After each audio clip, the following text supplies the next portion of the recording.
Okay, this is on the Merrill job, number 54076, installed on 4.3 and 4.4 by Jason. So what we're doing is the upstairs furnace we're replacing. Okay, so the box will sit 4.5 inches from this wall, and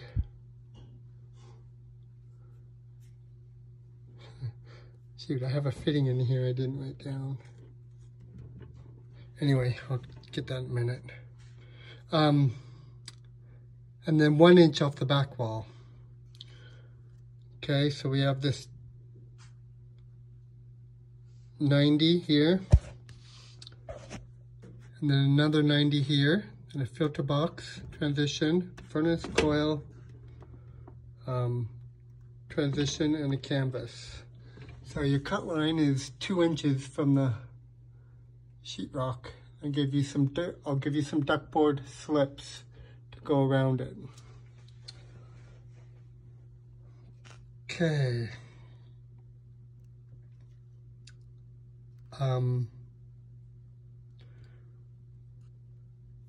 And I gotta redo this for a minute. I was wondering why this looks so long, but I have a fitting in here I need to put on. Anyway, so on here we have this canvas, and it's going to be tight against this wall, and it'll be 12 by 24. But then right here I've got to go 12 by 24 to 12 by 22, because you know, for this flue.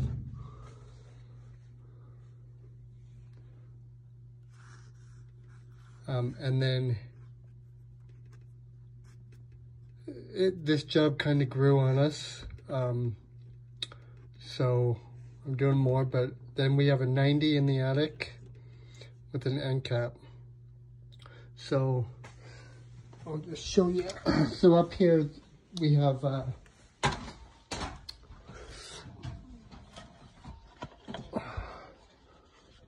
mess, but all the return air is uninsulated.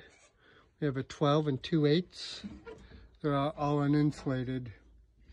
All this duct here, you can see they used to have a swamp cooler, and they have the old swamp cooler box right there with this duct that ran all over, and they still have the grills in the ceilings for the swamp coolers. But what you can do is you can cut the flex and just get rid of all that swamp cooler stuff, but just leave the grills, you know, with enough flex that you can fold it over and put insulation on top of it. And then I'll get rid of this big mess. These combustion airs right here, these 2 6-inch combustion airs, you're going to get rid of. We don't need them.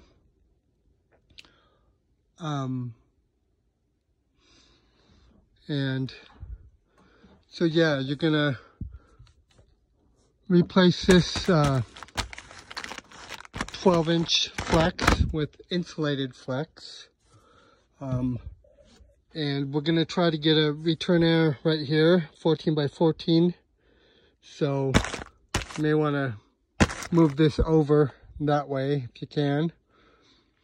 And then we have 2/8, so we'll have a 10 here, and then these 2/8 coming off. The 10 will go to our new 14 by 14 box right here. 2/8, we'll just replace these 2/8 that are right here. Okay.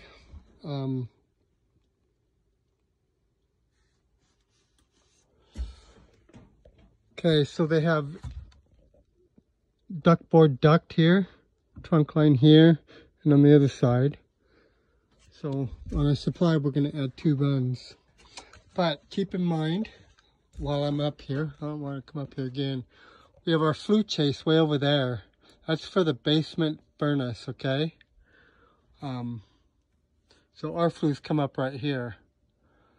So our line set is gonna come up into the attic, over to the flue chase, and then down. I pulled a piece up and looked down the flue chase. It looks open. So that's our plan. Okay, so a supply, we're gonna add 2 8-inch runs. Oh, so the return, real quick.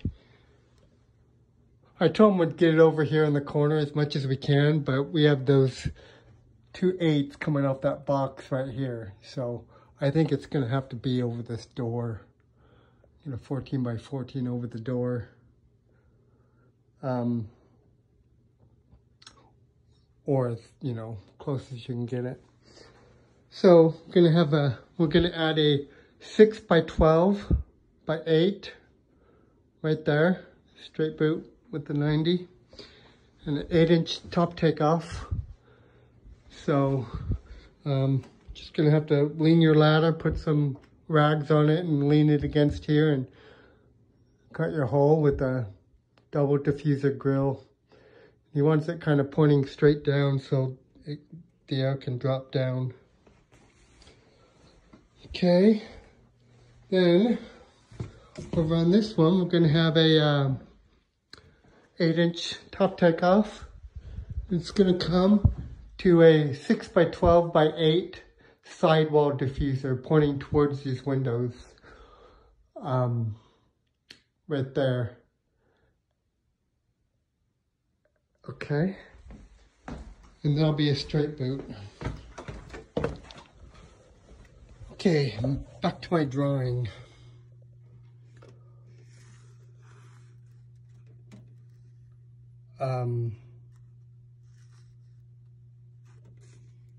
And all this flex, it's gonna be an extra. I tried to call Dwight and let him know, but he's not answering. But the homeowner said just do it and he'll work it out with Dwight. So just so you know, that's kind of an extra deal. Okay, combustion. So you're gonna remove these 2 6-inch pipes. And I gave you a piece of metal to patch the ceiling right there, just to make it a little better. The vent, you're going to tie into the existing 2.5-inch PVC. So whether you want to,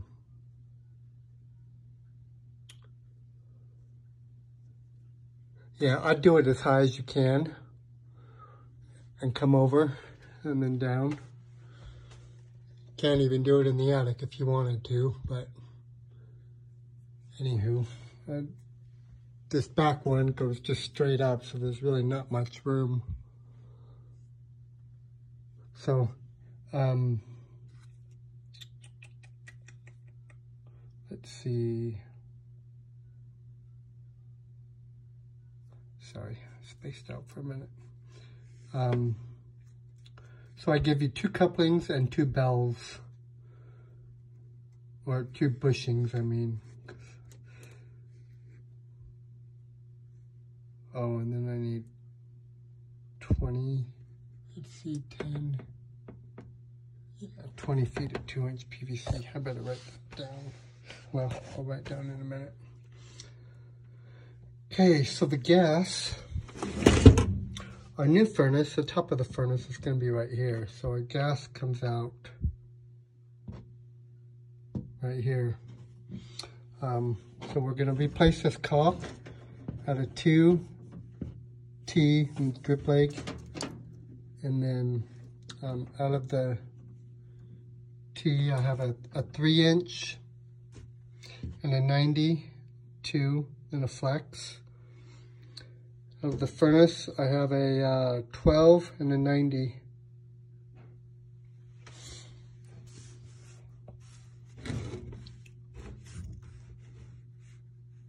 gonna be tight, but it'll work. Okay, AC, I'll go over in a minute. The drain. So, weirdly enough, this drain comes out of that flue chase. So, I thought this was the flue chase that we were going to go down. So, I drilled a hole under here. But as you can see, there's no flue chase there. But the drain does go down. And it goes that way. Whatever that way